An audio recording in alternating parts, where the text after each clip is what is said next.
कि जब हम लोग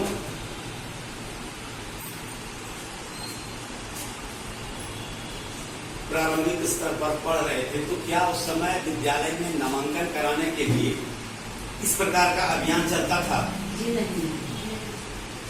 तो आज क्यों चल रहे थे? क्यों ऐसी आवश्यकता हो गई कि नामांकन के लिए बच्चों का अभियान चलाना पड़ता है? कोई बताइए।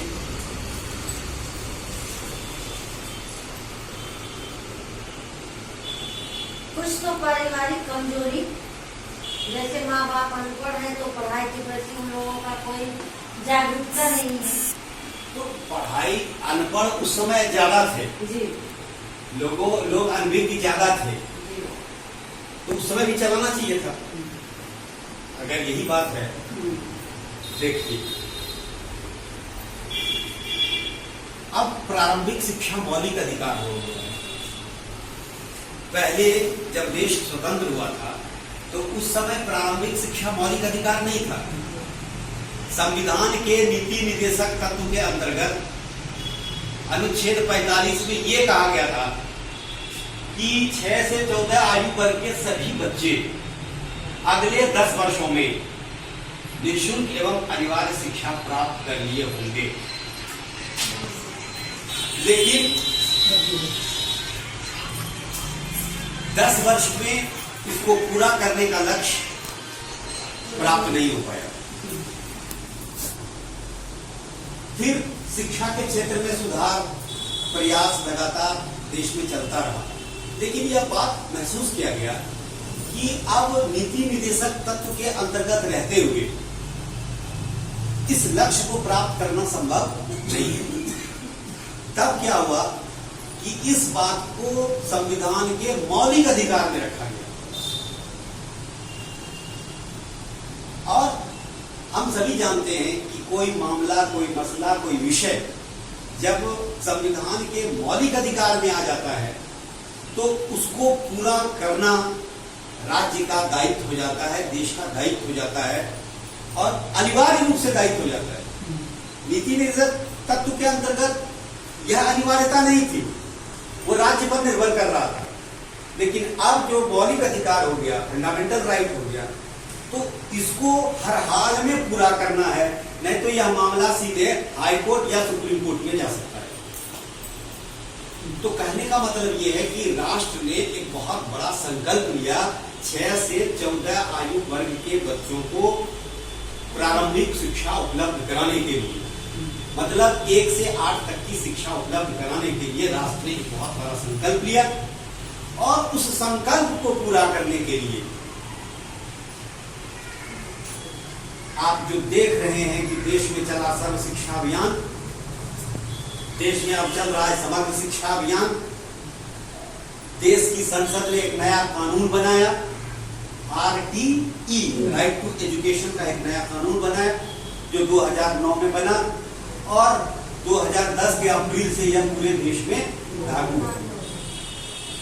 और क्या कहा कि कोई भी बच्चा 6 से 14 आयु वर्ग का, कोई भी बच्चा, चाहे वो दिव्यांग हो, किसी जाति का हो, किसी धर्म का हो, उसको मेन स्ट्रीम में लाना है और उसको हर हाल में 1 से 8 तक की शिक्षा उपलब्ध करानी है। इसलिए हम लोग अप्रैल महीने में, सरकार भी सजग होती है, वहां से भी आदेश आता है। अभी जैसे आदेश आया है ना, अभी अब वर्तमान में हम आते हैं कि अभी जो आदेश आया है वो यह आदेश आया है कि पिछले 3 महीने से लॉकडाउन लगा है। हमारे राज्य के बहुत से प्रवासी मजदूर वापस आए हैं, उनके साथ उनके बच्चे भी आए हैं, तो उनको पढ़ने लिखने में कोई दिक्कत ना हो, कोई तकलीफ ना हो। इसलिए जब हम लोग इस अभियान के प्रचार प्रसार के लिए अपने पोषक क्षेत्र में जा रहेंगे तो वहां इस बात का भी गौर करेंगे कि कोई बाहरी जिले से तो यहाँ बच्चा नहीं आया, अपने ही राज्य में कहीं बाहर से तो नहीं आया, किसी दूसरे राज्य से तो नहीं आया है।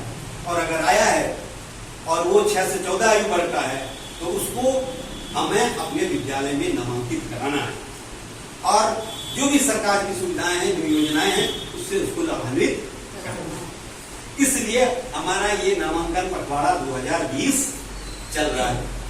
तो अब हम लोग जब इस अभियान को अपने क्षेत्र में चलाएंगे तो क्या क्या करेंगे? हम अपने समुदाय के अभिभावकों से क्या बात करेंगे? शांति जी।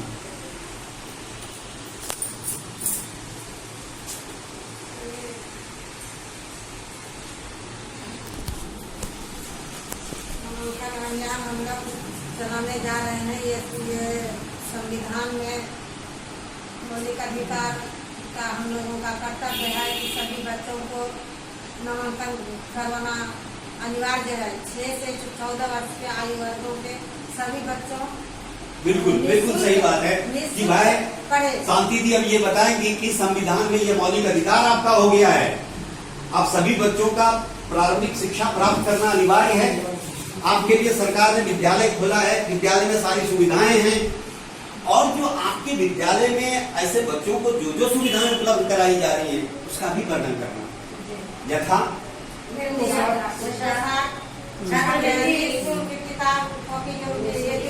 तो निःशुल्क पाठ्य पुस्तक,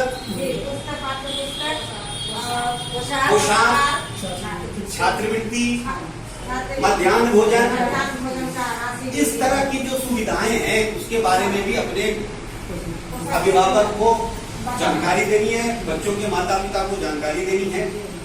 और पढ़ाई लिखाई का नया तरीका आपके विद्यालय में कैसे हो रहा है, कैसे हम उसका अपना विश्वास जीते, इस पर भी विचार करना है।